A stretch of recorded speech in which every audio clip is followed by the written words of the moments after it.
ಪ್ರೀತಿಯ ದ್ವಿತೀಯ PUC ವಿದ್ಯಾರ್ಥಿಗಳೇ, ಮತ್ತೊಮ್ಮೆ ನನ್ನ ಯೂಟ್ಯೂಬ್ ಚಾನಲ್ಗೆ ಸ್ವಾಗತ. ಕ್ಷಮಿಸಬೇಕು, ಅದೇ ಟಿ ಶರ್ಟು ಅದೇ ಬೋರ್ಡ್ ಇಟ್ಕೊಂಡು ಮತ್ತೆ ಬಂದಿದ್ದೀನಿ ಅಂತ ಏನೋ ಹೇಳಬೇಕಿತ್ತು, ಇನ್ಫಾರ್ಮೇಷನ್ ಮರ್ತುಬಿಟ್ಟೆ ಆಯಿತಾ. ಬಹಳ ಜನ ಪ್ಲಾನ್ ಮಾಡ್ಕೊಂಡಿದ್ದೀರಲ್ಲ ಓದಲಿಕ್ಕೆ, ಅದು ತಪ್ಪಾಗಿ ಪ್ಲಾನನ್ನು ಮಾಡ್ಕೊಂಡಿದ್ದೀರ. ಕೆಮಿಸ್ಟ್ರಿ ಯಾವ ರೀತಿಯಾಗಿ ಅಂತ ಓದಬೇಕು ಅಂತ ಹೇಳ್ಕೊಟ್ಬಿಡ್ತೇನೆ. ಇದು ನನ್ನ 3ನೇ ವಿಡಿಯೋ ಆಗಿದೆ ನಿಮ್ಮ ಆ್ಯನ್ಯುವಲ್ ಎಕ್ಸಾಮಿಗೆ. ನಿಜವಾಗಿಯೂ ಸರ್ ಈ ಪ್ಲಾನನ್ನು ತಾವುಗಳು ಏನತ್ರ ಇಂಪ್ಲಿಮೆಂಟ್ ಮಾಡ್ಕೊಳ್ಳಿ ನಿಮ್ಮ ಒಂದು ಸ್ಟಡೀಸಲ್ಲಿ. You will get right path, you will be happy where in exam hall ಅಂತ. ಹಾಗಾಗಿ ಭಾಳ ಜನ ನನ್ನ ವೀಕ್ ಸ್ಟೂಡೆಂಟ್ಸ್ಗಳು ಬರೇ ಈ MCQs ಈ ಫಿಲ್ ಇನ್ ದ ಬ್ಲ್ಯಾಂಕ್ಸ್ ಹಿಂದೆ ಬಿದ್ದಿದ್ದಾರೆ. ಇದು ಫೂಲಿಶ್ ಅಂತ ಕರಿತೀವಿ, ಫೂಲಿಶ್ ಥಿಂಗ್ ಅಂತ.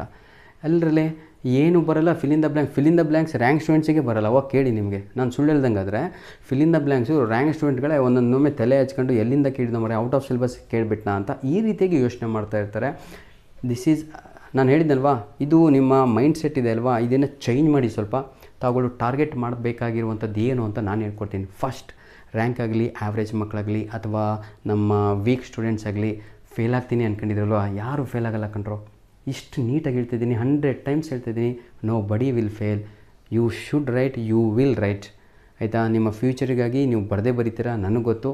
ಯಾರು ಕೂಡ ಹಾಗೆ ಮಕ್ಕಂಡು ಎದ್ದೋಗಲ್ಲ, ಬರೆದು ನೋಡಿ. ದಿನ ಏನೂ ಇಲ್ಲ ಕಣ್ರಿ, ಫೇಲ್ ಆಗೋರು ಇವತ್ತು ಕೂತ್ಕೊಂಡು 3 ಮಾಡೆಲ್ ಕ್ವಶನ್ ಪೇಪರನ್ನು ಆನ್ಸರನ್ನು ಸಾಲ್ವ್ ಮಾಡಿ, ನಾಳೆ ಕೂತ್ಕೊಂಡು ಒಂದೊಂದು ಕ್ವಶನ್ ಪೇಪರ್ನ ನೋಡ್ದಂಗೆ ಸಾಲ್ವ್ ಮಾಡಿ. ಹಾಗಿದ್ರೆ ನೀವು ತಪ್ಪಾಗಿ ಪ್ಲಾನ್ ಮಾಡ್ಕೊಂಡಿರುವಂಥದ್ದು. ಬಹಳ ಜನ MCQs fill in the blanks ಬರೆದ್ಬಿಟ್ರೆ ಮಗ ಪಾಸ್ ಆಗಿಬಿಡ್ತೀವಿ ಅಂತ.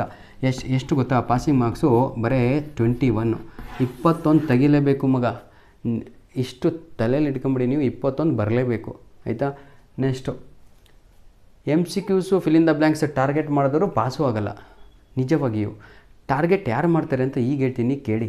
ಟಾರ್ಗೆಟು ಒಂದು ಪಾಠಗಳನ್ನು ಬಿಡ್ದಂಗೆ ಓವರಾಲ್ ಇರುವಂಥ 10 ಪಾಠಗಳನ್ನು ಆಲ್ ಟೈಮ್ ಚಾಪ್ಟರ್ಸ್ ಆಯಿತಾ, pin to pin, line to line ಯಾರು ಓದಿರ್ತಾರೋ from first word to last word, text book NCERTದು, ಅವರು ಈ MCQsಗಳನ್ನು ಫಿಲ್ ಇನ್ ದ ಬ್ಲ್ಯಾಂಕ್ಸನ್ನು ಟಾರ್ಗೆಟ್ ಮಾಡ್ತಾ ಇರ್ತಾರೆ. ಟಾರ್ಗೆಟ್ ಅಂದ್ರೇನು, I am very good in 2 marks, I will write all 3 marks questions, I will attend all 3 marks questions, I will score 70 out of 70, I will not leave 5 mark questions, I will write all problems, I will solve in exam ಅಂತ. ಅಂತಹ ವಿದ್ಯಾರ್ಥಿಗಳು ಈ MCQsನ್ನು target ಮಾಡುವಂಥದ್ದು.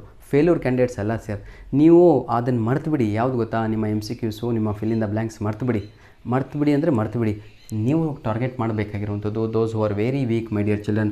First 2 mark questions, 3 mark questions, these questions you target it. ಇದನ್ನು target ಮಾಡಬೇಕು. ಹಾಗಾಗಿ ನಾನು ಬಿಸ್ನೆಸ್ ಸ್ಟಡೀಸ್ ಎಕ್ಸಾಮ್ ಆದಾಗ ಫಸ್ಟ್ ಅವ್ರಿಗೆ ಹಾಕ್ಕೊಟ್ಟಿದ್ದೇನೆ ಗೊತ್ತಾ, ವೀಕ್ ಇದ್ದೀರಾ ನೀವು, ಫೇಲ್ ಆಗ್ತೀರಾ, ಫಸ್ಟ್ 8 ಮಾರ್ಕ್ ಕ್ವಶನ್ಸು ಇದೇ ಬರೋದು, ಇದನ್ನೇ ಕಲೀರಿ ಅಂತ.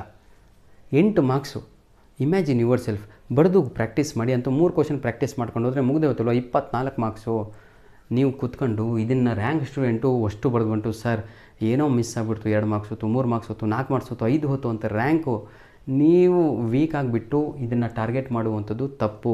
ನಾನು ನಿಮಗೆ ಸುಳ್ಳು ಹೇಳ್ತಾ ಇದ್ದೀನಿ ಅನಿಸಿದ್ರೆ ದಯವಿಟ್ಟು ನಿಮ್ಮ ಪಾಠ ಮಾಡಿದಾರಲ್ಲ ವರ್ಷಡಿ ಅವರಿಗೆ ಕೇಳಿ ಆಯಿತಾ. ಅವರೇ ನಿಮ್ಗೆ ಹೇಳ್ತಾರೆ, ಮಗ ಫಸ್ಟ್ ಪಾಠೆ ಸೈಡಿಗೆ ಇಟ್ಬಿಟ್ಟು ನೋಡಿ, ಈ ಪಾಠೆ ಯಾಕೆ ಸೈಡಿಗೆ ಇಡಿ ಅಂದರೆ ಹಂಗೋ ಹಿಂಗೋ ಮಾಡಿ ತಾವುಗಳು ಏನೋ ಮಾಡಿ ಹಂಗೋ ಹಿಂಗೋ ಎಕ್ಸಾಮಲ್ಲಿ ಹಿಂಗೆ ಎಂದು ತಾವುಗಳು ಏನು ಮಾಡ್ತೀರಾ ಅಂತ ಹೇಳಿದರೆ ಬರೆದು ಬಂದೇ ಬರ್ತೀರಾ.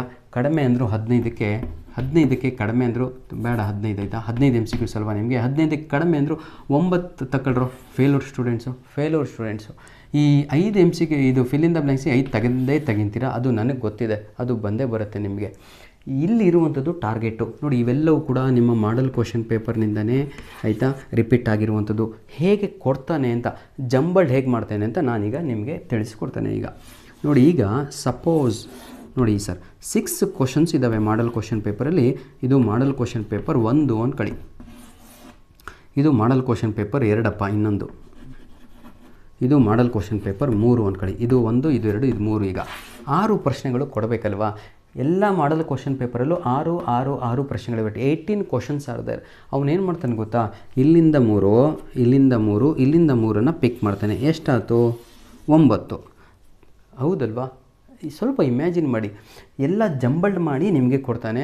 ಆ ಕೊಡುವ ಸಮಯದಲ್ಲಿ ಇನ್ನು 2 ಪ್ರಶ್ನೆಗಳನ್ನು ಎಕ್ಸ್ಟ್ರಾ ಹಾಕ್ತಾನೆ. ಅದೇ ಪ್ರಿಪೇಟರಿ ಎಕ್ಸಾಮಿಂದ ಹಾಕ್ಬೋದು, ಅಥವಾ ನಾನು ನಿಮ್ಗೆ ಹೇಳಿದ್ನಲ್ವಾ, I have very important question papers ಅಂತ 3, ಅಲ್ಲಿಂದ ಕಾಪಿ ಮಾಡಿ ಇಲ್ಲಿಗೆ ಕೊಡ್ತಾನೆ. ಅಷ್ಟೇ ಸರ್. ಇಸ್ಕೆ ಟೋಪಿ ಉಸ್ಕೆ ಸರ್ ಅಂತ ಹೇಳ್ತೀವಲ್ವ, ಹಾಗೆ ಈ ಕ್ವಶನ್ಸ್ಗಳನ್ನು ಇಲ್ಲಿಂದ ಕಾಪಿ ಮಾಡಿ ಈ ಎಕ್ಸಾಮಿಂದ ಕಾಪಿ ಮಾಡಿ ಇನ್ನೊಂದು ಎಕ್ಸಾಮನ್ನು ಕೊಡ್ತಾ ಇರ್ತಾನೆ ಅಷ್ಟೇ, ಮತ್ತೇನೂ ಇಲ್ಲ. ಕೆಲವೊಂದು ಫಿಕ್ಸ್ ಕ್ವಶನ್ಸ್ಗಳಿರ್ತವೆ, ಅದನ್ನು ಪ್ರಾಕ್ಟೀಸ್ ಮಾಡಿ.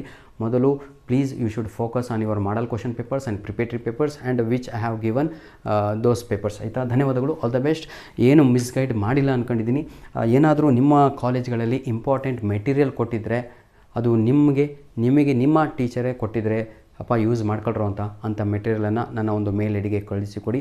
ಧನ್ಯವಾದಗಳು, all the best my dear children, God bless you all. ಮರೆಯಬೇಡಿ, ನನ್ನ ಹಿಂದಿನ ವೀಡಿಯೋದಲ್ಲಿ ಸಂಪೂರ್ಣವಾಗಿ ಮಾಡಲ್ ಕ್ವಶನ್ ಪೇಪರಿನ ಉಚಿತವಾಗಿ ಕೀ ಆನ್ಸರ್ಸು, ಪ್ರಿಪೇಟರಿ ಎಕ್ಸಾಮಿನ question papers with key answers upload ಮಾಡಿ ಕೊಟ್ಟಿದ್ದೇನೆ. ರೀಸನ್ ಇಷ್ಟೇ, JEE ನೀಟ್ ಬರೆಯೋಕ್ಕೆ ಹೋದಾಗ ವಿದ್ಯಾರ್ಥಿಗಳು ಪ್ರಿಪೇಟರಿ ಎಕ್ಸಾಮನ್ನು ಅಟೆಂಡ್ ಮಾಡಿಲ್ಲ. ಧನ್ಯವಾದಗಳು. ಹೆದರಿಕೆ ಅನ್ನೋದು ಬಿಟ್ಟು ಕೂತ್ಕೊಂಡು ಬರೀರಿ ಸರ್. ನಾನು ಹೇಳ್ತೀನಲ್ವಾ, ಟುಡೇ ಇಫ್ ಯು ಸ್ಟಾರ್ಟ್, ಈಗ ಸ್ಟಾರ್ಟ್ ಮಾಡಿದ್ರು 50 ಮಾರ್ಕ್ಸ್ ತೆಗಿತೀರಾ. ನೀವು ಫೇಲ್ ಆಗ್ತೀನಿ ಅಂತ ಕೂತ್ಕೊಂಡಿದ್ದೀರಾ, ಫೇಲ್ ಯಾವನೂ ಆಗಲ್ಲ ಕಣ್ರೋ, ಅದನ್ನು ತೆಗೀರಿ. ಧನ್ಯವಾದಗಳು.